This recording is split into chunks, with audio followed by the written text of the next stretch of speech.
गुरुजी, क्या घर के मंदिर में शिवलिंग और शिव परिवार दोनों एक साथ रख सकते हैं?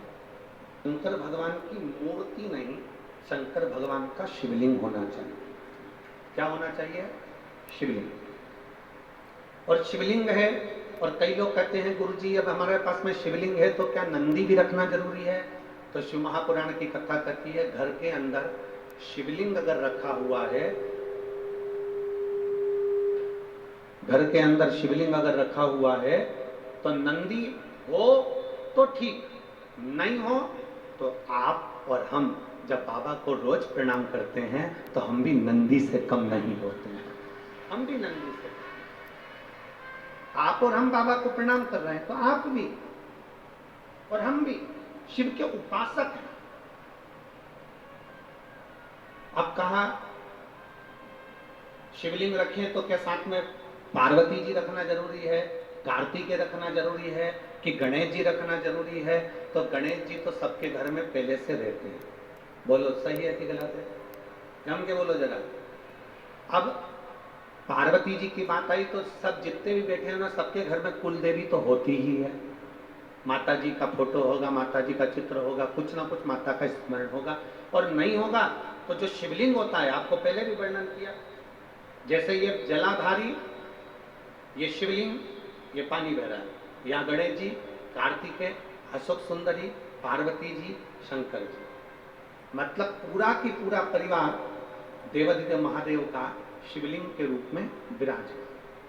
अब अगला प्रश्न आता है, क्या घर के मंदिर में पीतल का शिवलिंग रखना उचित है कि नहीं? किसी धातु का शिवलिंग या किसी पदार्थ का शिवलिंग रखना उचित है कि नहीं है? देवादिदेव महादेव की पवित्र कथा कहती है, यदि आप अपने जीवन में एक बार लिंग शिव महापुराण अगर सुनेंगे या लिंग पुराण को आप पढ़ेंगे, बाजार में से लाकर गीता प्रेस की लिंग पुराण का अगर वर्णन करेंगे तो उसके अंदर या शिव महापुराण के अंदर वर्णन किया गया, भगवान विष्णु, लक्ष्मी जी, इंद्रदेव, वरुण देव, गरुण देव, 33 कोटि देवी देवताओं ने सबने अपने अपने अनुकूल शिवलिंग का निर्माण किया। किसी ने पीतल का, किसी ने लकड़ी का, किसी ने पार्थिव का, किसी ने मोती का, किसी ने चांदी का, किसी ने तांबे का, किसी ने लोहे का, किसी ने माखन का, किसी ने दही का, किसी ने अन्य अन्य तरह के शिवलिंगों का निर्माण किया है। तो शिव पुराण कहती है तुम्हारे घर में अगर पीतल का शिवलिंग है तो भी रख सकते हो, धातु का शिवलिंग है तो भी रख सकते हो, मट्टी का शिवलिंग है तो भी रख सकते हो, चीनी का शिवलिंग है तो भी रख सकते हो, लकड़ी का शिवलिंग है तो भी रख सकते हो, पत्थर का शिवलिंग है तो भी रख सकते हो, पारद का शिवलिंग है तो भी रख सकते हो, स्फटिक का शिवलिंग है तो भी रख सकते हो। तुम्हारे पास में जैसा शिवलिंग है वैसे तुम पूजन करो, मेरा महादेव उसमें भी प्रकट होकर भाव से स्वीकार करो।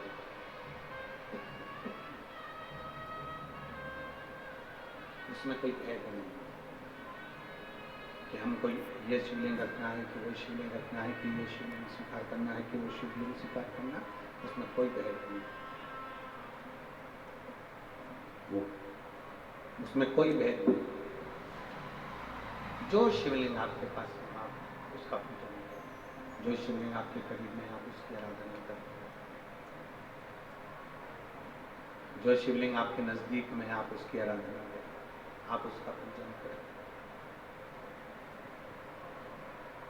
और तेरी पूजन को भगवान बना मन मंदिर,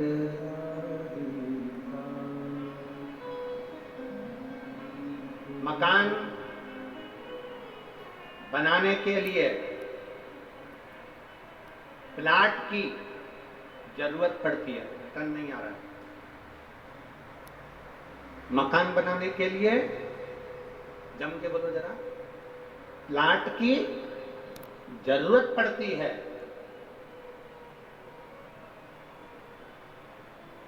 और भगवान को अपने घर में बुलाने के लिए केवल निर्मल मन की जरूरत पड़ती है, अच्छे दिल की जरूरत पड़ती है। मेरा वो घरदानी प्राप्त हो, निर्मल मन, सो मोहि पावा, मोहि छल छिद्र कपट ना भावा। निर्मल मन चाहिए।